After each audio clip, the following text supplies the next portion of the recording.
తాకట్టులో ఉన్న బంగారాన్ని విడిపించి ఆ రోజు ఆన్లైన్ రేటుకే మేము కొంటాం. Sharma gold company. నమస్కారం, సుమన్ టీవీకి స్వాగతం. ఈ డిసెంబర్ మాసం ద్వాదశ రాశుల వారికి ఎలా ఉండబోతుంది, ఈ ద్వాదశ రాశుల్లో నవగ్రహాల సంచారం ఎలా ఉంది, ఎటువంటి ఫలితాలని ఈ రాశుల వారికి అందించబోతుంది, ఈ విషయాలను తెలియజేసేందుకు మనతో పాటు ఉన్నారు ప్రముఖ జ్యోతిష్య రత్న, జ్యోతిష్య చక్ర వైభవ నిపుణ డాక్టర్ రాళ్లపల్లి రవికుమార్ గారు. గురుగారు నమస్కారం. నమస్కారం. గురుగారు, ద్వాదశ రాశుల వారికి డిసెంబర్ మాసం ఎలా ఉండబోతుందో తెలుసుకునే ముందు నవగ్రహాల సంచారం ఎలా ఉంది, ఎటువంటి ఫలితాలను అందిస్తున్నాయి? తప్పకుండా. శరదిందు సమాకారే పరబ్రహ్మ స్వరూపిణి వాసరాపీఠ నిలయే సరస్వతి నమస్తుతే. సుమన్ టీవీ ప్రేక్షకులకి నమస్కారం. ముందుగా నవగ్రహాలు ఈ ద్వాదశ రాశుల్లో డిసెంబర్ నెలంతా ఎక్కడ ఉన్నాయో తెలుసుకుందాం. రవి వృశ్చిక రాశిలో ఉంటారు, అలాగే బుధుడు కూడా వృశ్చిక రాశిలో ఉంటారు, శుక్రుడు మనకి మకర రాశిలో ఉంటారు, గురువు వృషభ రాశిలో ఉంటారు, శని స్వస్థానమైన మనకి కుంభరాశిలో ఉంటారు, అలాగే రాహు మీన రాశిలో ఉంటారు, కేతు మనకి కన్యా రాశిలో ఉంటారు. ఇంకా ఆఖరిగా మనం కొంచెం ముఖ్యంగా ఇంపార్టెంట్ చెప్పుకోవాల్సింది ఏంటంటే కుజుడు. సాధారణంగా కుజుడు 45 డేస్కి ఒక రాశి నుంచి ఇంకో రాశికి మారుతారండి. అనుకోకుండా మనకి 20 అక్టోబర్ నుంచి కుజుడు నీచ స్థానంలో కర్కాటకలో ఉన్నాడు. అది వక్రగతి అని మళ్ళీ స్ట్రైట్ కానీ అన్నీ కలిపి ఓవరాల్గా మనకి జనవరి 20 తారీఖు దాకా కుజుడు నీచలోనే ఉంటాడనమాట. సో కాబట్టి మనం జాగ్రత్తగా ఉండాలి. సో కుజుడు అసలు దేనికి కారకుడు కూడా ఒకసారి తెలుసుకుందాం. కుజుడు మామూలుగా ఈ ఎలక్ట్రికల్ ఏమన్నా కూడా ఎలక్ట్రికల్ కానివ్వండి, షార్ట్ సర్క్యూట్ కానివ్వండి, ఈ ఫైర్ క్రాకర్స్ కానీ, ఫైర్ ఏదైనా అంటుకోవడం కానీ, అలాగే సెక్యూరిటీ ల్యాబ్స్ అవ్వడం కానీ, సెక్యూరిటీ పరంగా ఏదైనా జరగడం కానీ, అలాగే బాంబు దాడి పడడం కానివ్వండి, అలాగే మనకి వెహికల్ యాక్సిడెంట్స్, ముఖ్యంగా వెహికల్ యాక్సిడెంట్స్ చాలామందికి అవుతూ ఉంటాయి, అది కానివ్వండి.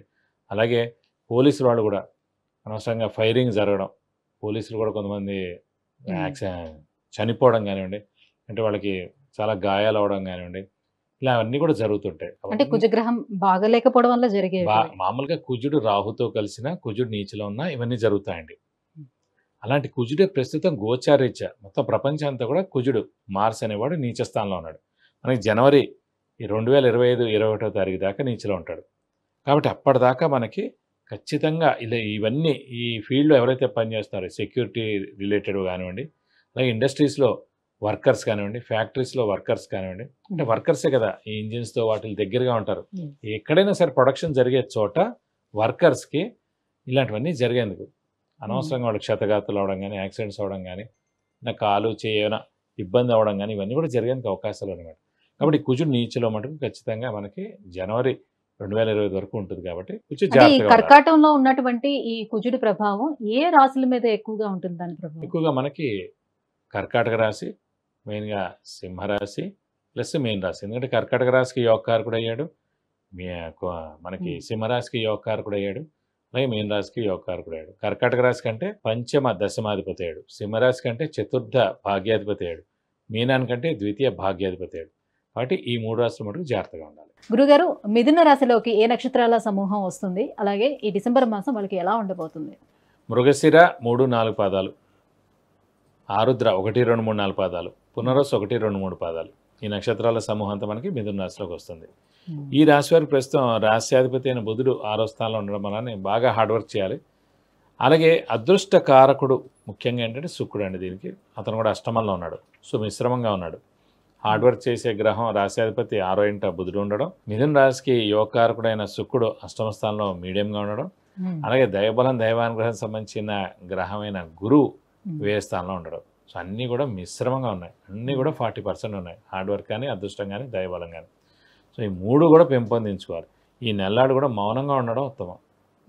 ఏ పని చేసినా కలిసి రాదు, శ్రమ కాలం ధనం వ్యర్థానికి అవకాశాలు ఉన్నాయి, రావాల్సిన బాకీలు ఆలస్యం అవుతాయి, షూరిటీస్ పెట్టకూడదు, స్పెక్యులేషన్స్ జోలికి వెళ్ళకూడదు, మధ్యవర్తిత్వం వహించకూడదు, అనారోగ్యం చేసేందుకు అవకాశాలు ఉన్నాయి.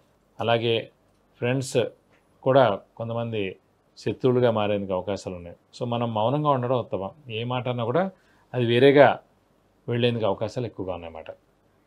కాబట్టి జాగ్రత్తగా ఉండడం ఉత్తమం.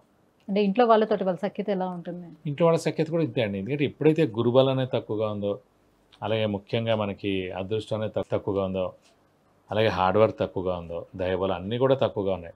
ఒకటైనా శని బలం మటుకు బాగానే ఉంది. ఎందుకంటే మిథున రాశి అధిపతి బుధుడు, శని బుధుడు మిత్రులు కాబట్టి భాగ్యస్థానంలో శని స్వస్థానంలో ఉన్నాడు కాబట్టి శని యొక్క బలం బాగుంది. శని బలం బాగుండడం వల్లనే ఆరోగ్య ఆయుష్ బాగుండడం. ఉద్యోగస్తులకు బాగానే ఉండడం, అలాంటివన్నీ పర్వాలేదు. కానీ మిగతా అన్నీ కూడా కొంచెం బాగా కష్టపడితే కానీ పనులు జరగకపోవడం, నిందలు పడడం, డబ్బు ఖర్చు అయిపోవడం, శ్రమ కాలం వృధా అయిపోవడం, ఇవన్నీ కూడా జరిగేందుకు అవకాశాలు ఉన్నాయన్నమాట. అలాగే ఇందాక మనం చెప్పుకున్నాం, ముత్యం గురించి చెప్పుకున్నాం, అలాగే కెంపు గురించి చెప్పుకున్నాం, అలాగే పగడం గురించి. పగడం అంటే కుజుడికి సంబంధించిన గ్రహం అండి. సాధారణంగా అందరూ కూడా పగడం పెట్టించేస్తుంటారు అందరికీ. అలా పగడం అందరూ పెట్టేసుకోకూడదు. ఆడపిల్లలు సాధారణంగా జాతరీత్యా చాలా జాగ్రత్తగా చూడాలి, ముఖ్యంగా ఆడపిల్లలకి. అంటే చాలా మంది ముత్యం పగడం ఈ రెండు కూడా ఎవరైనా పెట్టేసుకోవచ్చు అనే ఉద్దేశంతో ముత్యం పెట్టుకోవచ్చు కానీ పగడం పెట్టుకోకూడదండి.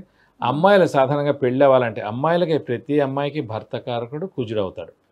అలాంటి కుజుడు పెళ్ళి అయిన తర్వాత మంగళసూత్రంలో వేయిస్తారు. మంగళసూత్రంలో మనకి పగడాలు వేయిస్తారు, ముత్యం వేస్తారు. ముత్యం అనేది ఏంటంటే చల్లగా ఉండాలని. కుజుడు భర్త కారకుడు పగడం వేస్తారు, చల్లగా భర్త ఉండాలని చెప్పి అవి రెండు వేయిస్తారు. పెళ్ళికి ముందే మీరు వేసుకున్నారనుకోండి, పెళ్ళి ఆగిపోతుంది, పెళ్ళి జరగదు, డిలే అవుతుంది, బ్రేక్ అవుతుంది, కుదిరిపోయిన పెళ్ళి ఆగిపోతుంది.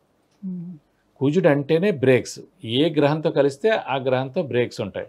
బుధుడితో కలిసారనుకోండి ఎడ్యుకేషన్ బ్రేక్స్ ఉంటాయి. అలా ఏ గ్రహంతో, రాహుతో కలిసారనుకోండి యాక్సిడెంట్స్ అవుతాయి, కేతుతో కలిసారనుకోండి విరక్తి వైరాగ్యం ఉంటుంది, శనితో కలిసినా కూడా యాక్సిడెంట్స్ ఉంటాయి. అలా ఏ గ్రహంతో కలిస్తే ఆ గ్రహాన్ని యొక్క ఇది ఇస్తుంది అన్నమాట. కాబట్టి కుజుడిని అస్సలు మనం ఏదైతే ఆ పగడం ఉందో ముందే అసలు మనం పెట్టుకోకూడదు. బాగా అనారోగ్యంగా ఉండేవాళ్ళు, బాగా గైనిక్ ప్రాబ్లమ్స్ ఉండేవాళ్ళు, లేడీస్ ఇష్యూస్ ఉండేవాళ్ళు, లేడీస్ హెల్త్ ప్రాబ్లమ్స్ ఉన్నవాళ్ళు, వాళ్ళకి కుజుడు వీక్గా ఉండడం వలన ఇవన్నీ జరుగుతుంది. కాబట్టి వాళ్ళు కుజుడు సంబంధించిన ప్లానెట్ ఆ గ్రహం అయినా మనం పగడం పెట్టుకోవాలి. నేను అందరూ పెట్టుకోకూడదు. కుజుడు ఆల్రెడీ 100 ఉన్నాడు, వాడు పెట్టుకోవడం వల్ల ఇంకా అగ్రెసివ్గా మాట్లాడడం, దెబ్బలాడడం, యుద్ధ వాతావరణం సృష్టించడం ఇవన్నీ జరుగుతాయి అన్నమాట. సో వాళ్ళని కూల్ చేయాలంటే వాళ్ళకి ముత్యం పెట్టాలి. కుజుడు ఆల్రెడీ 100 ఉచ్చలో ఉన్నాడు, స్వస్థానంలో ఉన్నాడు, వాడికి పెట్టక్కర్లేదు. నీచలో ఉన్నా కూడా చూసి జాగ్రత్తగా పెట్టాలి.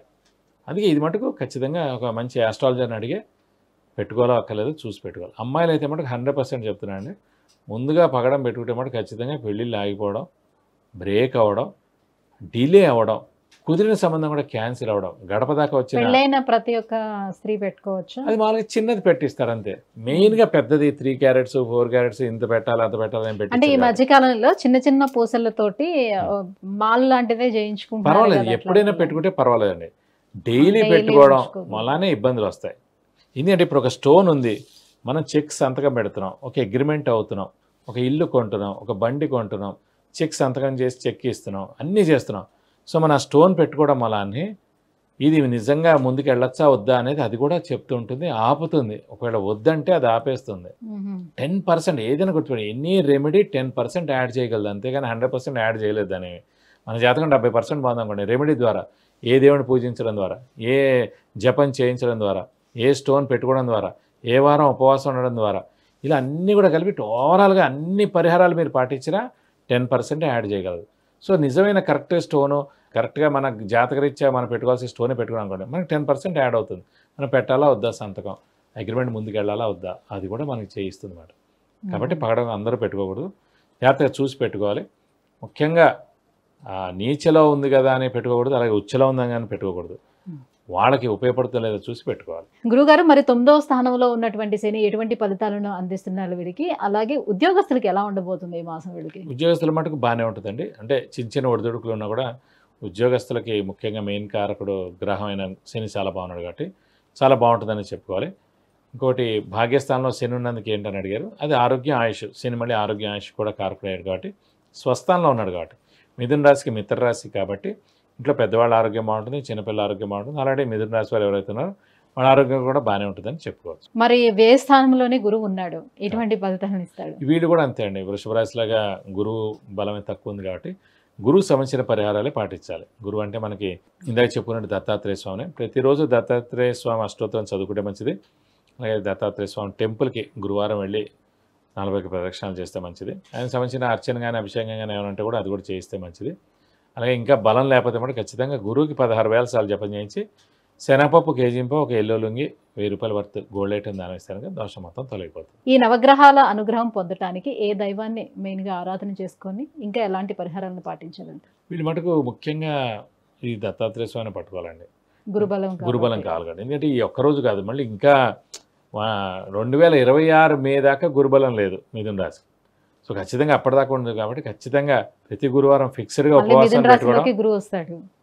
ఇక మళ్ళీ రాశిలోనే ఉంటాడు కాబట్టి ప్రతి గురువారం ఉపవాసం ఉండడం, దత్తాత్రేయ స్వామి అష్టోత్తరం రోజు చదువుకోవడం, ఇలా ఈ అనార్థం చేస్తూనే ఉండాలి. చేస్తే అప్పుడు కాస్త దైవబలం పెరుగుతుంది. విద్య, ఉద్యోగం, వివాహం, ఆరోగ్యం, ఐశ్వర్యం, వాహనం, విదేశీయానం వీటన్నిటి గురించి తెలుసుకోవాలంటే కింద స్క్రోల్ అవుతున్నటువంటి నెంబర్కి కాల్ చేసి గురువుగారి అపాయింట్మెంట్ పొందవచ్చు.